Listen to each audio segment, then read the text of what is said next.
वनरक्षक वनपाल यांची टीम आलेली आहे. कांबळे मॅडम, गडवी साहेब, त्याचबरोबर खराडे साहेब आणि चौगले साहेब.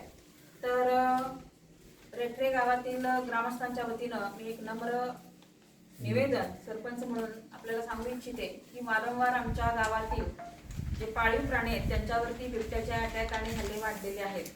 पूर्वसूचना दिलेली आहे. तुमच्याही टीमचे काही लोक येऊन पंचनामे करतायत, पण कुठंतरी कायमस्वरूपी पायबंद बसावा या गोष्टीला, अशी आमची प्रामाणिक इच्छा आहे गावकऱ्यांची. कारण बिबट्यांची संख्या ही माहीत जरी नसली तरी बऱ्याच ठिकाणी हल्ले होत आहेत. अगदी डोळ्यात येतं संध्याकाळच्या वेळेला कुत्री नेली जात आहेत. त्याचबरोबर रात्रीच्या वेळेला आमच्या शेतकरी बांधवांच्या छपरातील बांधलेल्या शेळ्या त्यांच्यावरती अटॅक होऊन आमच्या जाधव दादांचे या भागात 4 बकऱ्या कॅज्युअलिटी झालेले फार गंभीर बाब आहे. खरं तर आपण आणलेले हे जे मॅन्युअल्स आहे त्याच्यामध्ये पाळा सूचना, घ्या दक्षता, बिबट संघर्षाची टळेल शक्यता, म्हणजे वन्य प्राणी आणि मानव प्राणी यांचा जो संघर्ष आहे तो संघर्ष टोकाला पोहोचलेला आहे असं मला वाटायला लागलेलं आहे. कारण सह्याद्री टायगर रिझर्व किंवा सह्याद्री टायगर रिझर्व मध्ये येणारी हे जे आमचे शाहूवाडी पश्चिम भाग असेल, शिराळा पश्चिम भाग असेल, तर या भागामध्ये जंगलाला लागून असलेली आमची कायमची वास्तव्य असणारी जी गाव आहेत, तर कदाचित वन्य प्राण्यांचा अधिवास मानवापेक्षा अगोदरचा असेल तरी परंतु मानवाला संरक्षण देणं ही प्रायोरिटी राहिली पाहिजे. जसं जंगलाला वनवा लागू नये म्हणून आपण काळजी घेतो किंवा आपली माहिती पत्रक छापतो, पण ह्या वनव्यापेक्षाही भयंकर ज्या वेळेला वन्य प्राणी त्याच्यामध्ये रानडुक्कर असेल, गवे असतील, त्याचबरोबर बिबटे असतील, यांचे हल्ले वाढू लागलेले आहेत. मग यासाठी दक्षता म्हणून आपण काळजी जरी घेतली तरी सुद्धा अजून वन विभागाकडून होणारे जे प्रयत्न आहेत ते वाढवावेत असं मला वाटतं. त्याचबरोबर आता रेठरे गावातील जो बिबट्याचा प्रादुर्भाव झालेला आहे त्यासाठी एक पर्याय असू शकतो की नागपूरला परमिशन घेऊन आमच्याकडं सापळे लावणं आणि त्या सापळ्यामध्ये अडकलेला जो किंवा सापडलेला जो बिबट्या आहे त्याचं दुसरीकडे कुठंही तुम्ही पुनर्वसन करू शकता. हा महत्वाचा पर्याय आहे. कारण माझ्या शेतकरी बांधवांनी जे पाळलेली जनावर आहेत ती जीवापेक्षा, छोट्या मुलापेक्षा जास्त काळजी घेऊन वाढवलेली जनावरं ज्या वेळेला हातोहात जातात, वन विभाग भले थोडीशी भरपाई देत असेल पण त्याची बरोबरी होऊ शकत नाही. आणि कदाचित लहान मुलं किंवा इतर आमचे शेतकरी बांधव ज्या वेळेला शेतामध्ये, रानामध्ये एकटे दुकटे जातात, जर त्यांच्यावरती हल्ला झाला तर हे फार भागात पडू शकतं. तर बिबट्या आदिवासी क्षेत्रात घ्यायची काळजी काय आहे? बिबट्याचे जीवशास्त्र, आता माझा विषयच हा आहे. खरं तर विनीता व्यास ज्या मेन सह्याद्री टायगर रिझर्वच्या चीफ आहेत त्या माझ्या खास मैत्रिणी आहेत. मी पूर्ण महाराष्ट्रभर बायोडायव्हर्सिटी किंवा जैवविविधतेवरती व्याख्यानं दिलेली आहेत. जंगल, वन्य प्राणी आणि मानव यांचा संघर्ष ह्याच्यावरती मी व्याख्यानं दिलेली आहेत. आणि आवर्जून अगदी जंगलांचा जतन, संवर्धन याबद्दल पण माहिती सांगितलेली आहे. पण हे सांगत असताना मला आई नवलाईच्या कृपेनं जी संधी मिळालेली गावकऱ्यांची सेवा करण्यासाठी, तर त्यामध्ये हे सांगत असताना मला आवर्जून असं सांगायचं आहे, बिबट्यासारखा प्राणी कशा पद्धतीनं त्याचं जीवशास्त्र आहे बघा. बिबट्या मानवाला घाबरतो, साधारणपणे मानवापासून दूर राहण्याचा प्रयत्न करतो. बिबट्याला स्वतःचा प्रदेश परिचयाचा असतो.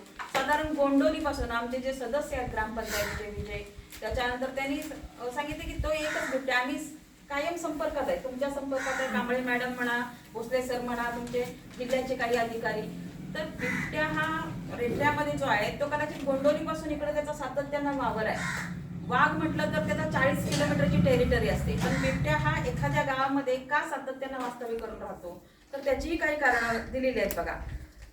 तर बिबट्याचा स्वतःचा प्रदेश परिचयाचा असतो. एका परिसरातून बिबट्या पकडल्यास दुसरा तरुण बिबट्या त्याची जागा घेऊ शकतो. अशी नवीन जागा त्याच्या परिचयाची नसल्यानं संघर्ष वाढू शकतो किंवा हल्ले वाढू शकतात. बिबट्या प्रणव क्षेत्रामध्ये सावधगिरीने कसे वागायचे, तर बिबट्या दिसल्यास त्याच्या जवळ जाऊ नका, मागे फिरा आणि त्याच्या कधीही पाठलाग करू नका. अंधाराच्या वेळी मुलांना एकटे सोडू नका. अंधारात एकटे फिरताना, शौचालय जाताना, रात्री शेतात पाणी भरण्यात जाताना मोठ्याने गाणी म्हणा किंवा मोबाईलमध्ये हरिपाठ भरून मोठ्या आवाजात वाजवा. शेतात जाताना सोबत कंदील, बॅटरी किंवा मजबूत किंवा दणकट काठी घेऊन अंधारात जाताना पाळीव कुत्रा सोबत घेऊन जा. सोबत चिठ्ठी ठेवावं, ठराविक अंतराने मोठ्यांदा वाजवा. तर बिबट्याचे खाद्य कोणते, तर पुरेसे खाद्य व राहण्यायोग्य वातावरण मिळालं तर बिबट्या गावाजवळ राहू शकतो. पाळीव कुत्रे, बकऱ्या, डुकरी डुकरे किंवा बिबट्याला वस्तीकडे आकर्षित करतात आणि स्वतःचे नुकसान कमी करण्यासाठी आपल्या गुरांना बंदिस्त गोठ्यात ठेवायचा शेतकऱ्यांना याच्यामध्ये उल्लेख केलेला आहे. रात्रीच्या वेळी गोठ्यात प्रखर उजेडाचा लाईट असावा. इतर वन्य प्राणी जसे रानडुकरे, हरणे, जंगली ससे हे सुद्धा बिबट्याचे खाद्य आहे. त्यांचे शिकाऱ्यापासून संरक्षण करायचं आहे. म्हणजे ह्यांची संख्या जर जंगलात वाढली, रानडुकरं, हरणं किंवा जंगली ससे, तर बिबटे सहसा खालच्या वस्तीत येणार नाही असं म्हणणं आहे. ॲक्च्युली जंगलामध्ये पाणी पुरवठा किंवा पाण्याचे साठे असतील किंवा त्यांना मिळणारं जे खाद्य आहे ते पुरेशा प्रमाणात जरी असलं तरी गावामध्ये भटकी कुत्री असतील किंवा इतर काही प्राण्यांच्या वासानं गावाकडे आकर्षित होत आहेत. आणि बिबट्यांचं एक आहे की जंगलासारखा उसाचं क्षेत्र जे आहे त्याच्यामुळे तो सहजपणे लपून राहू लागलेला आहे आणि त्यामुळं गावातील आणि प्रत्येक क्षेत्रामध्ये हा बिबट्या फक्त जंगलातच नाही तर मानवी वस्तीत सुद्धा दिवसा डोळ्यात सुद्धा तो दिसू लागलेला आहे आणि हैराण केलेलं आहे लोकांचं जीवन.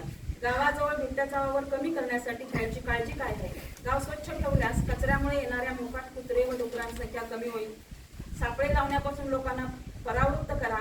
कारण म्हणजे सापळे लावू नका असं लोकांना सांगायचं आहे. कारण सापळ्यात अडकलेला बिबट्या शिकार करू शकत नसल्याने तो जास्त माणसावरती अटॅक करू शकतो, धोकादायक बनू शकतो. बिबट्या दिसल्यास गावात दौंडी द्यावी, त्या ठिकाणी जाणे टाळावे.